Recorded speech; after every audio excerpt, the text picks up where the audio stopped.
أعوذ بالله من الشيطان الرجيم بسم الله الرحمن الرحيم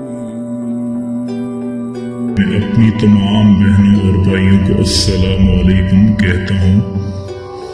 آج جو وظیفہ میں آپ کو بتانے جا رہا ہوں وہ ایسے کلمات ہیں کہ جن کو آپ صرف 3 مرتبہ پڑھیں گے تو اللہ کے حکم سے 3 مرتبہ یہ کلمات پڑھنے سے چوتھے آسمان کے فرشتے آپ کی مدد کے لیے فوراً آئیں گے۔ یہ ایک ایسی دعا ہے جو کہ فوراً حاجت قبول کر دیتی ہے اور چوتھے آسمان کی فرشتوں کو حرکت میں لے کے آ جاتی ہے۔ یہ دعا آپ نے صرف 3 مرتبہ پڑھنی ہے۔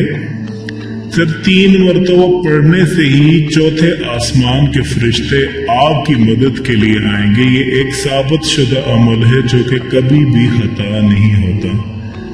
ان کلمات میں بہت زیادہ تاثیر پائی جاتی ہے۔ حضور اقدس صلی اللہ علیہ وسلم نے بہت ہی مقرب صحابی حضرت انس رضی اللہ تعالی عنہ سے مقبول ہے، کیونکہ حضور اقدس صلی اللہ علیہ وسلم کی خدمت میں تقریباً 10 سال تک حضرت انس رضی اللہ تعالی عنہ رہے، تو یہ ان سے معقول ہے۔ تو اس میں کوئی بھی شک شبہ ہے ہی نہیں، کیونکہ ایسے عمل اور ایسے وظائف آسانی سے حل نہیں مل پاتے جو فوراً عمل کر سکیں۔ عمل یہ ہے کہ سب سے پہلے آپ نے باوضو ہونا ہے، 4 رکعت نفل نماز پڑھنی ہے، اور اس کے لیے کوئی بھی ٹائم مقرر نہیں ہے۔ بس زوال کے وقت آپ یہ عمل نہیں کریں، کیونکہ ایسا وقت نہ ہو، کیونکہ زوال کے وقت وہ اوقات وہ ہوتے ہیں کہ اس میں عمل نہیں کیا جاتا۔ اس کے علاوہ کوئی بھی وقت ہو جس میں آپ کو ضرورت یا حاجت پیش ہو تو آپ یہ عمل کریں گے تو اللہ کے حکم سے آپ کی ہر حاجت، آپ کی وہ ہر ضرورت اسی وقت اللہ پاک قبول فرما دیں گے۔ تو کرنا کیا ہے؟ باوضو ہو کے 4 رکعت نفل نماز پڑھنی ہے۔ 4 رکعت نفل آپ اکٹھی بھی پڑھ سکتے ہیں، اور اگر آپ 2 رکعت کے ساتھ پڑھنا چاہیں، آسانی لگتی ہے، تو آپ 2 رکعت کر کے بھی نفلی نماز پڑھ سکتے ہیں۔ اور نماز کا وہی طریقہ کار ہے جس طریقے سے آپ عام نماز پڑھتے ہیں، اور نفلی نماز بھی اسی طریقے سے پڑھنی ہے۔ اس کے لیے کوئی بھی طریقہ کار یا اس میں صورت یا شرائط نہیں۔ اسی طریقے سے چاہے آپ اس کے ساتھ قل هو اللہ احد پڑھ لیں، قل اعوذ برب الناس پڑھ لیں، یا کوئی بھی سورہ آپ سورہ فاتحہ کے بعد آپ ملا سکتے ہیں۔ جس طریقے سے عام طور پر آپ نماز پڑھتے ہیں اسی طریقے سے آپ نے نفلی نماز کو بھی 4 رکعت کو ادا کرنا ہے۔ پھر اس کے بعد آپ نے یہ کلمات نہایت یکسوئی اور دل پہ یقین کے ساتھ آپ نے یہ کلمات 3 مرتبہ پڑھنے ہیں۔ وہ کلمات کیا ہیں؟ وہ کلمات یا ودود،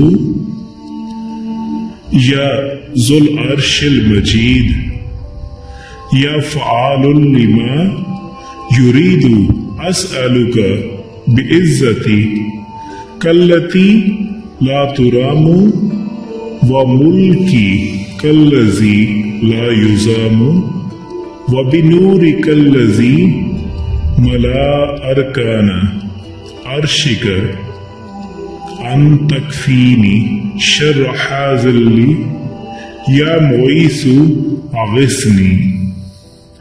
وہ کلمات یہ ہیں جو میں نے آپ کو ابھی بتائے ہیں، یا ودود، یا ذو العرش المجید، یا فعال لما یرید، اسألک بعزتی کالتی لا ترام، وملکی کالذی لا یزام، وبنورک الذی ما ارکان عرشک ان تکفی شر حاذا اللسی یا معیث اغثنی، یہ وہ کلمات ہیں جن کو آپ نے 3 مرتبہ پڑھنا ہے، اور اس کے بعد آپ نے اللہ کے حضور میں دعا کرنی ہے۔ تو انشاءاللہ آپ خود دیکھیں گے کہ کس طرح سے اللہ تعالیٰ آپ کی مدد فرماتے ہیں۔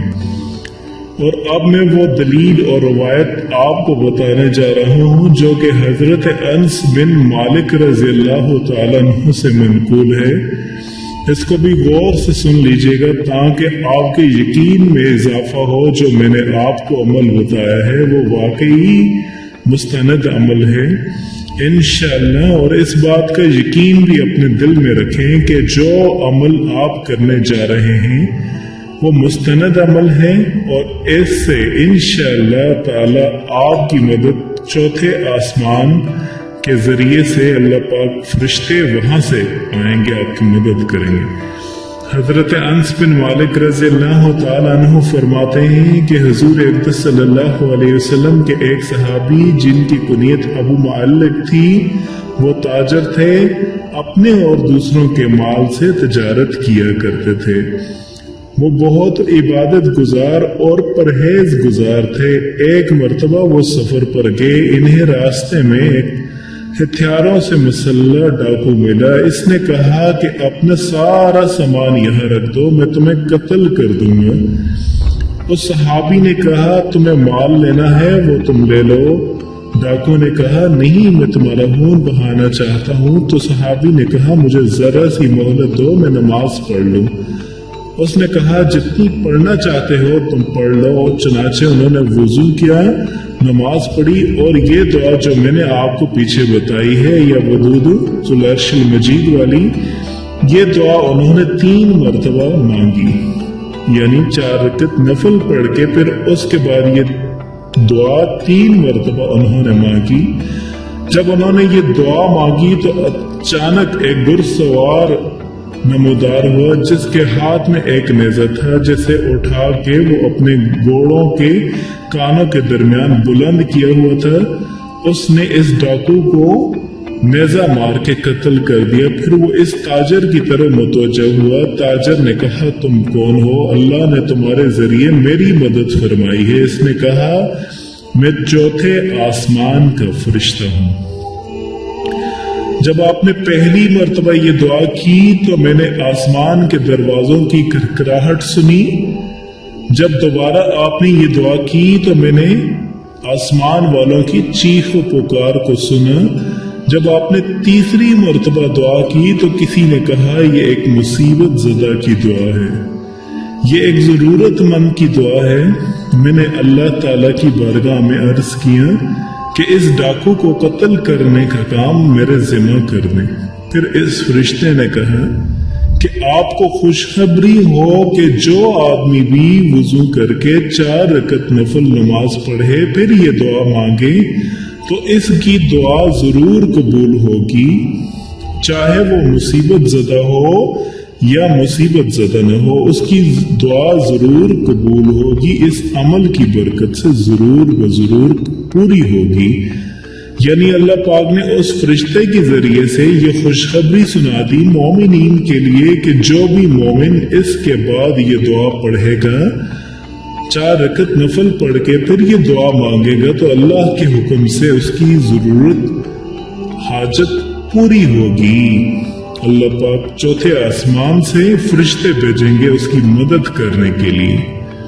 میں نے آپ کو جو بھی وظائف بتاتا ہوں اور ان سے آپ سے گزارش کرتا ہوں، اگر آپ نمازوں کا اہتمام نہیں کرتے تو آپ ضرور نمازوں کا اہتمام کریں، کیونکہ انسان جب اللہ پاک کا قرب حاصل کرنا چاہتا ہے تو اس کو چاہیے کہ وہ نمازوں کا اہتمام کرے، کیونکہ اس وظیفے کے لیے اگر آپ 4 رکعت نفل نماز پڑھیں گے تو بہت ہی مطلب کی بات ہو جائے گی۔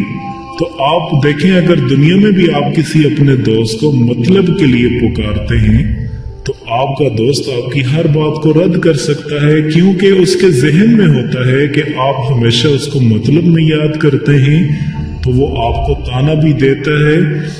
لیکن اللہ رب العزت وہ پاک ذات ہے جو 70 ماؤں سے زیادہ پیار کرتی ہے. اگر آپ نماز نہیں بھی پڑھتے تو بھی اللہ پاک آپ کی مدد ضرور کرتے ہیں. لیکن بہت شرم والی بات ہے، بہت انسان کو خود بھی بہت شرم آنی چاہیے کہ وہ مطلب کے وقت ہی اپنے رب کو یاد کرتا ہے. بلکہ آپ نماز کا ضرور اہتمام کریں. جب کبھی بھی آپ پر مشکل وقت ہو، حاجت کی آپ کو ضرورت ہو، جب کبھی آپ کو سخت ترین حاجت کی ضرورت ہو، تو آپ کی نظریں کسی بندے کے اوپر جانے کی بجائے صرف اور صرف اللہ رب العزت کے اوپر جانی چاہیے.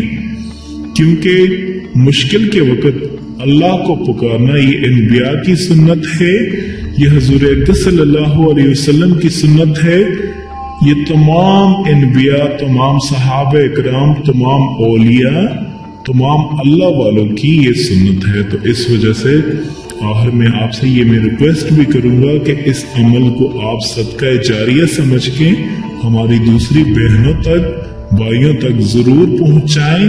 اور اس طرح کی مزید اچھی ویڈیوز کے لیے آپ ہمارا چینل ضرور سبسکرائب کریں. شکریہ.